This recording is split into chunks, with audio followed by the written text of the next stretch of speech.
দেখুন, কোরআন মাজিদ পড়ার সময় আয়াতের শেষে যদি এরকম ভাবে দুইটা পেশ থাকে এবং পরের হরফটা যদি ইয়া থাকে, অর্থাৎ আয়াতের শেষের অক্ষরে দুই জবর দুই জে দুই পেশ থাকলে পরের অক্ষর ইয়া ওয়াও মিম নুন থাকলে কিভাবে মিল করে পড়বেন অথবা থামলে কিভাবে পড়বেন। তো এখানে অনেক সময় একটা তাসদিদ দেওয়া থাকে। তো এই বিষয়গুলো আমি আজকের ভিডিওতে আলোচনা করব। তো অবশ্যই আজকের এই ভিডিওটা সম্পূর্ণ দেখলে বুঝতে পারবেন, একটু টানবেন না ইনশাআল্লাহ। কারণ কোরআন মাজিদ পড়ার সময় আমরা এরকম অনেক কিছু পাই যে এই যে এখানে দেখুন আয়াতের শেষে অন্য একটা আয়াত আমি দেখাচ্ছি। এখানে দেখুন আয়াতের শেষের অক্ষরে দুই জবর আসছে এবং পরের অক্ষর ওয়াওর উপরে তাসদিদ আসছে। তো যদি আপনারা এই আয়াতটা মিলিয়ে পড়েন, দুইটা আয়াত মিলিয়ে পড়েন, তাহলে এরকম পড়তে হবে লিনুখরিজা বিহি হাব্বাও ওয়া নাবাতাও ওয়া জান্নাতিন আলফাফা, এরকম। এখানে এই যে গোল চিহ্নটা যে দেওয়া আছে, এই গোল চিহ্নকে বলা হয় ওয়াকফে তাম, আর ওয়াকফে তামের উপরে লাম আলিফ আসছে, লাম আলিফ। তো এরকম ওয়াকফে তামের উপরে লাম আলিফ থাকলে আর আয়াতের শেষের অক্ষর যদি দুই জবর দুই যে দুই পেশ থাকে এবং পরের আয়াতের অক্ষরটা শুরু যদি হয় মিম নুন ওয়াও ইয়া দিয়ে, তাহলে সেই মিম নুন ওয়াও ইয়া হরফের উপর কি থাকবে? তাসদিদ থাকবে। তো এখানে তাসদিদ থাকবে, এর মানে কি বোঝানো হয়?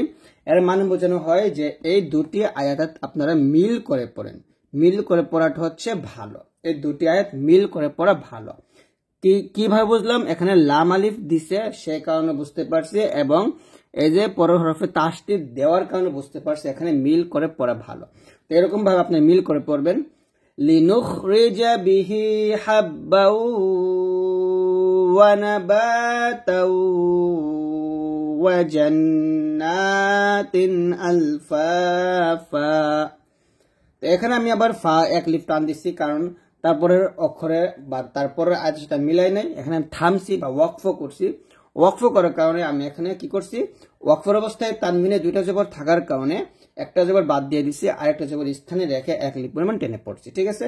তো ঠিক এইরকম এই নিয়মটা, এখানে যে নিয়মটা আমি ফলো করছি, এই নিয়মটা আপনারা এইখানেও ফলো করতে পারবেন যদি আপনি এখানে থামেন।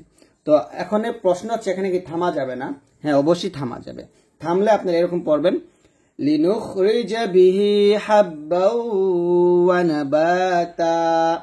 অর্থাৎ ওয়াকফের অবস্থায় তানভিনে দুই জবর থাকলে তাহলে আমরা এক জবর বাদ দিয়ে আরেক জবর স্থানে রেখে এক লিপ পরিমাণ টেনে পড়ি, তো এখানে থামা যাবে। ঠিক আছে? তারপরে এই যে পরের অক্ষরে যে তাসদিদটা আসছে, এই তাসদিদটা এখন আর পড়া যাবে না, এখন তাসদিদটা বাদ দিয়ে পড়তে হবে ওয়া জান্নাতিন আলফাফা, এরকম ভাবে বাদ দিয়ে পড়তে হবে। এখন প্রশ্ন হচ্ছে তাহলে তাসদিদ দেওয়ার কারণটা কি? তাসদিদ দেওয়ার কারণ হচ্ছে যে এই দুটা আয়াত মিল করে পড়াটাই ভালো।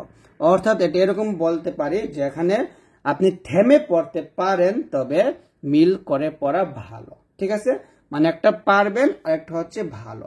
অর্থাৎ এখানে থামা যাবে, এরকম থেমে পড়া যাবে, লিনুখরিজা বিহি হাব্বাও ওয়া নাবাতা, এরকম থামবো। তারপর এটা আলাদা পড়বো, ওয়া জান্নাতিন আলফাফা। তবে এখানে এই যে আমি এখন যেভাবে পড়ছি এইভাবে পড়তে পারবেন, তবে এই দুটি আয়াত মিল করে পড়াটা হচ্ছে উত্তম বা ভালো, সেটা এই তাসদিদ দিয়ে বোঝানো হয়েছে। তো যদি আমি মিলে পড়ি তাহলে এরকম হবে, লিনুখরিজা বিহি হাব্বাও ওয়া নাবাতাও ওয়া জান্নাতিন আলফাফা।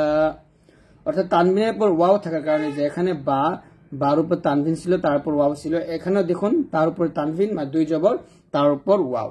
তো তানবিনের পর ওয়াও থাকার কারণে আমরা মিলাইয়া গুণনা করছি, যাকে আমরা বা গুণনা বলা হয়। তো এটা তো বুঝতে পারছি তাসদিদ আসছে, তাসদিদ থাকার কারণে আমরা মিলিয়ে পড়ছি, গুণনা করছি, বুঝতে পারছি যে মিলিয়ে পড়াটা ভালো। আর এখানে থামা ও যাবে, থামলে আমরা তাসদিদটা পড়বো না। কিন্তু আমি যে প্রথমে আপনাদেরকে একটা আয়াত দেখাইছিলাম, এখন আমি সেই আয়াতে চলে যাব। তো সেই আয়াতটা দেখলে আপনারা বুঝতে পারবেন এখানে কি আসে। দেখুন যে ইন্নাহু আলা রাজিহি লাকাদিরুন, র দুই পেশ রুন, তারপর ইয়া আসছে। ওই যে বললাম যে তানবিনে দুই জবর দুই যে দুই পেশ যদি আয়াতের শেষে আসে এবং পরের আয়াতে যদি মিম নুন ওয়াও ইয়া র লাম এই 6টা অক্ষর দিয়ে শুরু হয় তাহলে সেখানে আবার একটু ব্যতিক্রম ভাবে পড়তে হয় মিল করে পড়লে। তো এখানে দেখুন যে র দুই পেশ রুন আসছে, তানবিনে দুই পেশ আসছে এবং পরের অক্ষরটা ইয়া, আর এই ইয়ার উপরে কিন্তু তাসদিদ দেওয়া হয় নাই। তো যদি আমি এখানে থামি, এখানে একটা তাসদিদ না দেওয়ার কারণ হচ্ছে আপনাকে বলছে যে আপনি এখানে থেমে পড়েন, থেমে পড়াটাই ভালো বা থেমে পড়া যায়। আর যদি তাসদিদ দেয় মানে তাসদিদ দিলে আমরা এখানে মিল করে পড়তাম আর কি, তাহলে বুঝতে পারতাম যে এটা মিল করে পড়া ভালো। আর এখানে কি থাকতো না, ত, এই যে ওয়াকফে তামের উপর ত থাকতো না, ওয়াকফে তামের উপর থাকতো লাম, লাম আলিফ থাকতো, সরি ওয়াকফে তামের উপরে লাম আলিফ থাকলে এখানে অবশ্যই ইয়ার উপরে একটা তাসদিদ দিত। তো এখানে কিন্তু লাম আলিফ নাই, ওয়াকফে তামের উপরে ত থাকার কারণে এখানে ইয়ার উপরে তাসদিদ দেয় নাই। তার মানে আমরা বুঝতেই পারছি এখানে আমরা থামবো, থামা পড়াটাই ভালো। তো থামলো হবে ইন্নাহু আলা রাজিহি লাকাদির, রটা কি হয়ে যাবে, সাকিন হয়ে যাবে। কারণ আমরা শিখছি ওয়াকফের অবস্থায় যদি দুই জের এবং দুই পেশ আসে তাহলে সেই অক্ষরটা সাকিন হয়ে যায় যদি ওয়াকফ ধরা হয়। তো এখানে ওয়াকফ ধরলে হবে লাকাদির হবে। তারপরে ইয়াহসাবু আন্না মালাহু আখলাদাহু আছে, হাউলটা পেশ হু। তো এইখানেও যদি আমরা থামি, এই যে হাটা, এই হাটো এখানেও কিন্তু সাকিন হয়ে যাবে, আখলাদাহ এরকম সাকিন হয়ে যাবে। তো এখানে প্রশ্ন হচ্ছে দুটো আয়াত কি মিল করে পড়া যাবে কিনা। হ্যাঁ, এই দুটো আয়াত মিল করে পড়া যাবে। মিল করে পড়লে তাহলে এরকম পড়তে হবে ইন্নাহু আলা রাজঈহি লাকাদিরুন ইয়াহসাবু আন্না মালাহু আখলাদাহ। তো মিল করে পড়লে কি হবে, এই রগে ইয়াকে ধরবে, তখন আমরা ইয়ার উপর একটা মনে মনে তাসদিদ দিব, তাসদিদ দিয়ে মিল করে গুন্নাহ করে পড়তে হবে, বুঝতে পারছেন। তো এখানে তাসদিদ না দেওয়ার কারণ বুঝাইছে যে আপনার এখানে থেমে পড়েন, মিল করে না পড়ার জন্য বলা হয়েছে। তো আমরা কোরআন মাজিদে এরকম অনেক পাই যে আমরা পড়ার স্বার্থে বা পড়ার জন্য আমরা মিলে পড়ি, তো মিলে পড়লে অবশ্যই ইয়ার উপর তাসদিদ দিয়ে মিলিয়ে গুন্না করে পড়তে হবে। ঠিক যেরকম ভাবে আমি ওয়াওটা পড়ছিলাম, ওয়াওতে তাসদিদ দেওয়াই ছিল, ঠিক আছে। আর এখানে দেখুন কি নিয়ম, এখানে তানবিনের পরে কি আসছে, ফা আসছে। তো এখানে যদি আমরা থামি তাহলে এই তাটা তো হাসাকিন হয়ে যাবে। আমরা জানি যে ওয়াকফের অবস্থায় যদি গলতা আসে আর সেখানে থামলে অবশ্যই সে তাটা হাসাকিন হয়ে যায়, যেমন এরকম কাল্লা ইন্নাহা তাযকিরাহ, এরকম রহ হাসাকিন হয়ে যাবে। তারপর এখানে তো বলতে হবে ফামান শাআ যাকারাহ, এই যে এই হাটাও কিন্তু এখানে হাসাকিন হয়ে যাবে। তো এখানে আরেকটা নিয়ম, সেটা হচ্ছে এই যে দেখুন এখানে ওয়াকফে তামের উপরে জিম আসছে আর এখানে ওয়াকফে তামের উপরে মিম আসছে। তো যদি মিম আসে যাকে ওয়াকফে লাজিম বলা হয়, মিম থাকলে অবশ্যই এখানে অবশ্যই থামতে হবে, ঠিক আছে, এখানে থামতে হবে, এখানে মিলে পড়া যাবে না, যে এখানে অবশ্যই থামতে হবে। আমি লিখি যে অবশ্যই, অবশ্যই থামতে হবে, থামতে হবে, বুঝে নেন যে অবশ্যই থামতে হবে। কারণ এই যে মিম যেখানে পাবেন আয়াতের শেষে বা ওয়াকফের মাঝে, সেখানে থামা অবশ্যই বাধ্যতামূলক। আর এই যে জিম, এই জিম থাকার কারণে আমরা এখানে মানে মিল করে পড়তে পারি, আবার থেমে পড়তে পারি। যদি মিল করে পড়তাম তাহলে কি হইতো, তানবিনের পরের হরফ যেহেতু ফা আসছে ফা, তাহলে এখানে একটা ইকফা গুন্না হয়ে গেছে। তো এখানে আমাদেরকে আবার ইকফা গুন্না আদায় করে পড়তে হতো, এরকম কাল্লা ইন্নাহা তাযকিরাতুন ফামান শাআ যাকারাহ, এরকম তখন তুম বলতে হতো। আর যদি আমরা এখানে থামতাম তাহলে আরেক নিয়ম, সেটা হচ্ছে এই তাটা হাসাকিনের মতো হয়ে যাবে, এরকম কাল্লা ইন্নাহা তাযকিরাহ, তবে এটা আলাদা পড়তে হবে ফামান শাআ যাকারাহ।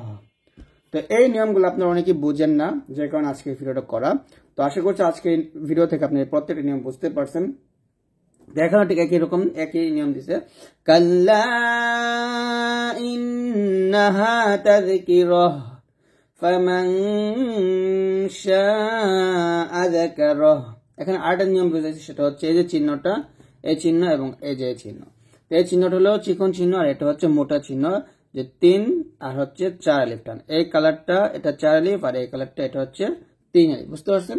তো এরকম দুটো চিহ্ন কোরআন মাজিদে পাবেন, যে চিকন চিহ্ন থাকলে পরের হরফটা এইরকম লম্বা হামজা থাকবে বা লম্বা আলিফটা যাকে বলি, আর মোটা চিহ্ন থাকলে বামে এরকম গোল হামজাটা বা অরিজিনাল যে হামজা এরকম আমরা পাই জবর জের পেশ, তো এরকম হামজাটা আপনারা পাবেন। তো তো এটাকে বলা হয় মধ্যে মুনফাসিল আর এটাকে বলা হয় মধ্যে মুত্তাসিল। যদি আমি পরের ইতে যাই, এখানে লেখাই ছিল যে মধ্যে মুনফাসিল এবং মধ্যে মুত্তাসিল। তো যাই হোক, আমার এটা শেখানোর উদ্দেশ্য ছিল না, আমার উদ্দেশ্য ছিল হচ্ছে যে আয়াতের শেষে যদি দুই জবর দুই পেশ আসে তাহলে মিল করে পড়লে কিভাবে পড়বেন এবং ওয়াকফ ধরলে কিভাবে পড়বেন, কারণ দুইটা আবার দুই রকম বা দুই নিয়মে পড়তে হয়, এর জন্য আপনার অনেকেই বুঝতে সমস্যা। তো আজকে এই ভিডিওটা এই পর্যন্ত, সবাই ভালো থাকবেন আল্লাহর রহমতে। যদি ভিডিওটা ভালো লাগে অবশ্যই লাইক দিয়ে দিন আর আমাদের ভিডিওগুলো সবার কাছে ইনশাআল্লাহ শেয়ার করে দিবেন। আল্লাহ হাফেজ।